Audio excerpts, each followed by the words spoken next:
రెండవ సమూయేలు గ్రంథంలో నుండి 20వ అధ్యాయము చదువుకుంటున్నాం. బెన్యామీనీయుడగు బిక్రీ కుమారుడైన షబయను పనికి మాలిన వాడొకడు అచ్చట నుండెను.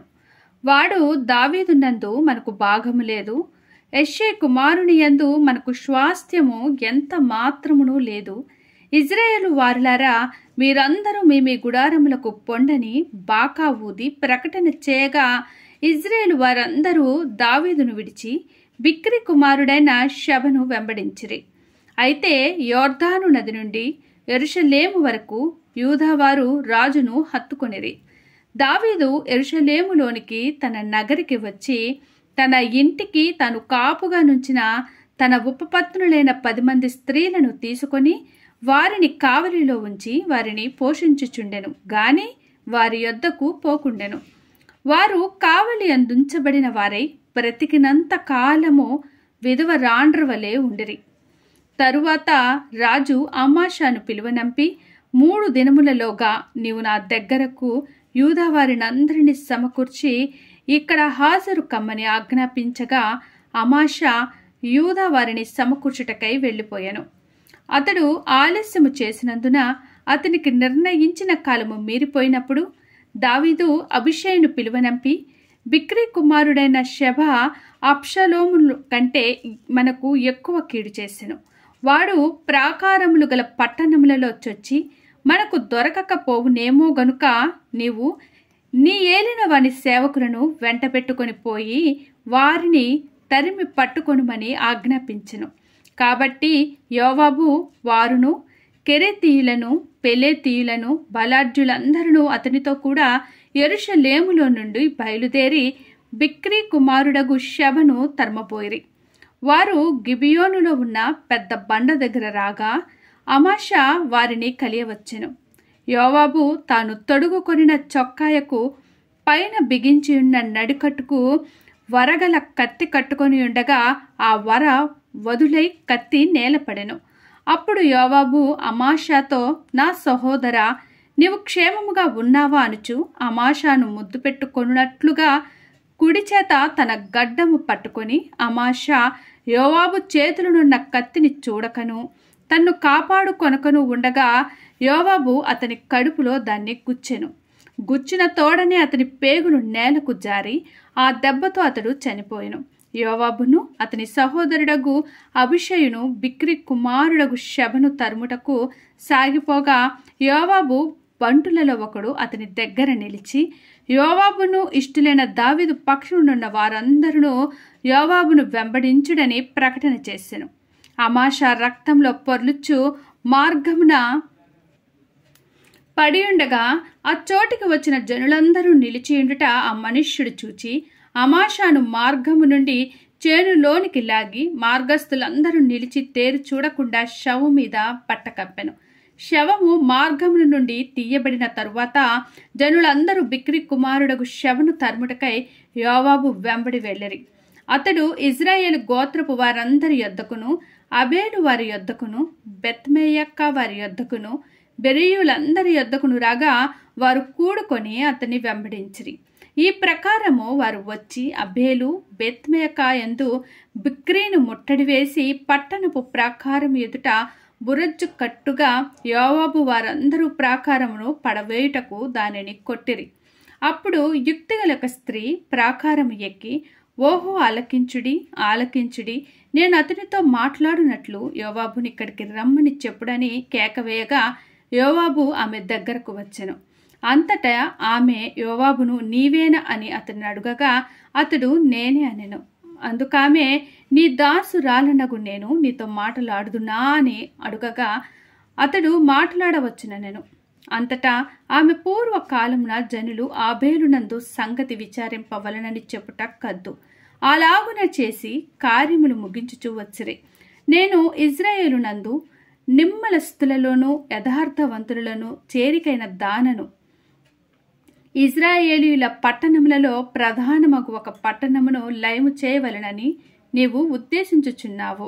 యెహోవా స్వాస్థ్యమును నీవెందుకు నిర్మూలము చేయుదు అని చెప్పగా, యోవాబు నిర్మూలము చేయను, లయపరచును, అలాగున చేయనే చేయను.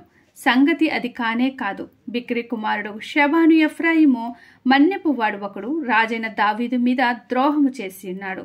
మీరు వానిని మాత్రము అప్పగించుడి.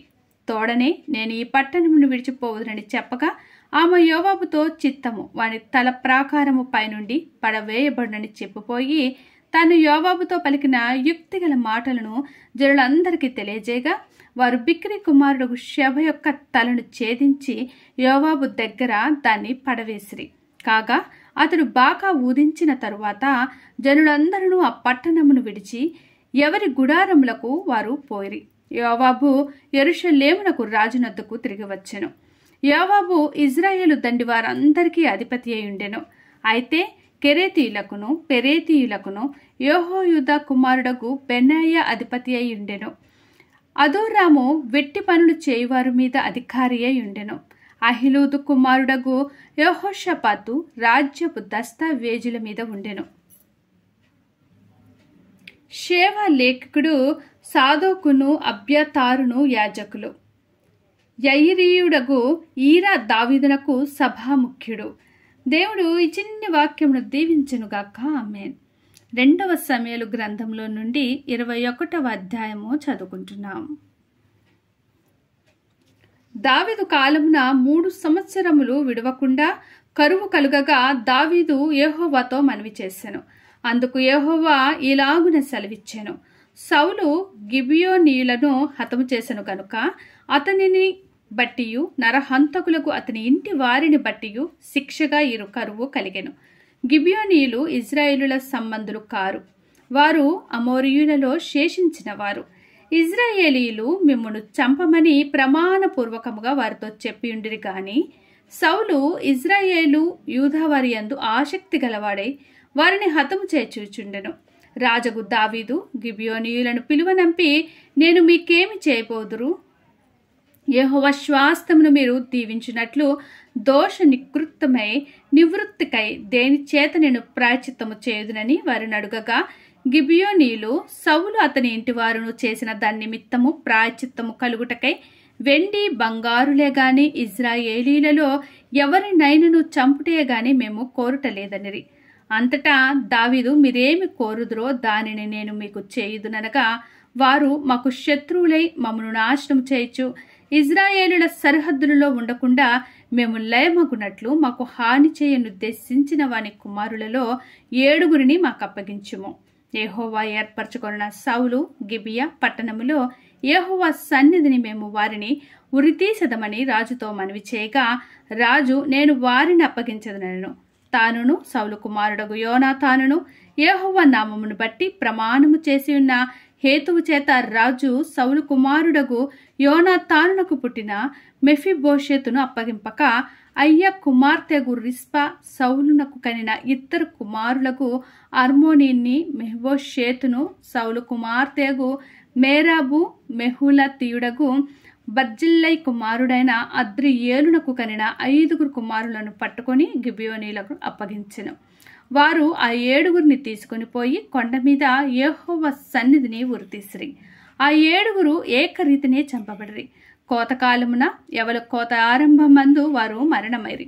అయ్య కుమార్తెయగు రిస్పా గోనిపట్ట తీసుకొని కొండపైన పరుచుకొని కోత కాలారంభం మొదలుకొని ఆకాశము నుండి వర్షము ఆ కళేబరముల మీద పడి కురియు వరకు అచ్చటనేయుండి పగలు ఆకాశ పక్షులు వాటి మీద వాలకుండను రాత్రి అడవి మృగములు దగ్గరకు రాకుండను వాటిని కాచుచుండగా అయ్య కుమార్తెకు రిస్పా అను సౌలు ఉపపత్ని చేసినది దావీదునకు వినబడెను. కాబట్టి దావీదు పోయి సౌలు ఎముకలను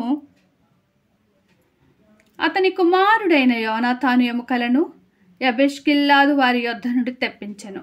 ఫిలిష్తీయులు గిల్బోవలో సౌలును హతము చేసినప్పుడు వారు సౌలును యోనాతానును బెర్షాను పట్టణపు వీధిలో వ్రేలాడగట్టగా యాబేష్గిలాదు వారు వారి ఎముకలను అచ్చటి నుండి దొంగిలి తెచ్చియుండరి. కావున దావీదు వారి యొద్ద నుండి సౌలు ఎముకలను అతని కుమారుడైన యోనాతాను ఎముకలను తెప్పించెను.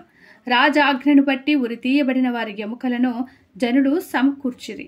సౌలు ఎముకలను అతని కుమారుడైన యోనాతాను ఎముకలను బెన్యామీయుల దేశమునకు చేరిన సెలాలోనున్న సౌలు తండ్రియగు కీషు సమాధి అందు పాతిపెట్టిరి. రాజు ఇలాగు చేసిన తరువాత దేశము కొరకు చేయబడిన విజ్ఞాపనమును దేవుడు అంగీకరించెను. ఫిలిష్తీయులకును ఇజ్రాయేలీయులకును యుద్ధము మరలా జరుగగా దావీదు తన సేవకులతో కూడా దిగిపోయి ఫిలిష్తీయులతో యుద్ధము చేయనప్పుడు అతడు సొమ్మసిల్లెను. అప్పుడు రెఫాయీలు సంతతివాడగు ఇబ్బి బెనోబా అను ఒకడుండెను. అతడు ధరించియున్న ఖడ్గము క్రొత్తది, వాని ఈటె 300 తులములు ఎత్తు ఇత్తడి గలది. నేను దావీదును చంపెదనని అతడు చెప్పిండెను. సెరూయా కుమారుడైన అభిషై రాజును ఆదుకొని ఆ ఫిలిష్తీయుని కొట్టి చంపెను. దావీదు జనులు దీని చూచి, ఇజ్రాయేలీలకు దీపమగు నీవు ఆరిపోకుండినట్లు నీవు ఇక మీదట మాతో కూడా యుద్ధమునకు రావద్దని అతని చేత ప్రమాణము చేయించిరి. అటు తరువాత ఫిలిష్తీయులతో గోబు దగ్గర మరలా యుద్ధము జరగగా హూషాతీయుడైన సిబ్బెకై రెఫాయీల సంతతివాడగు సపును చంపెను. తరువాత గోబు దగ్గర ఫిలిష్తీయులతో ఇంకొకసారి యుద్ధము జరగగా అక్కడ బెత్లెహేమీయుడైన యహ్రేయో రిగ్గీము కుమారుడగు ఎల్హానాను గిత్తీయుడైన గొల్యాతు సహోదరుని చంపెను. వాని ఈటె కర్ర నేతగాని దోనె అంత గొప్పది. ఇంకొక యుద్ధము గాతు దగ్గర జరిగాను. అక్కడ మంచి ఎత్తడి ఒక డుండెను. ఒక్కొక్క చేతికి 6 వ్రేళ్లును 24 వ్రేళ్లును అతనికి ఉండెను. అతడు రెఫాయీయుల సంతతివాడు. అతడు ఇజ్రాయేలీలను తిరస్కరించుచుండగా దావీదు సహోదరుడైన షిమ్యాకు పుట్టిన యోనాతాను అతన్ని చంపెను. ఈ 4 గాతులునున్న రెఫాయీయుల సంతతి వారే దావీదు వలనను అతని సేవకుల వలనను హతలేరి. దేవుడు ఈ చిన్ని వాక్యమును దీవించునుగాక. ఆమేన్. ఈ బైబిల్ రీడింగ్ అనేది మీకు నచ్చినట్లయితే ప్లీజ్ లైక్ చేయండి, షేర్ చేయండి, సబ్స్క్రైబ్ చేయండి. మీరు చేసే లైక్, సబ్స్క్రైబ్, షేర్ అనేది మన హోసన్న బైబిల్ అనేక మంది చూడటానికి ఉపయోగపడుతుంది, అభివృద్ధికి ఉపయోగపడుతుంది. ప్లీజ్ దేవుడు మనందరికీ తోడైండును గాక. ఆమేన్.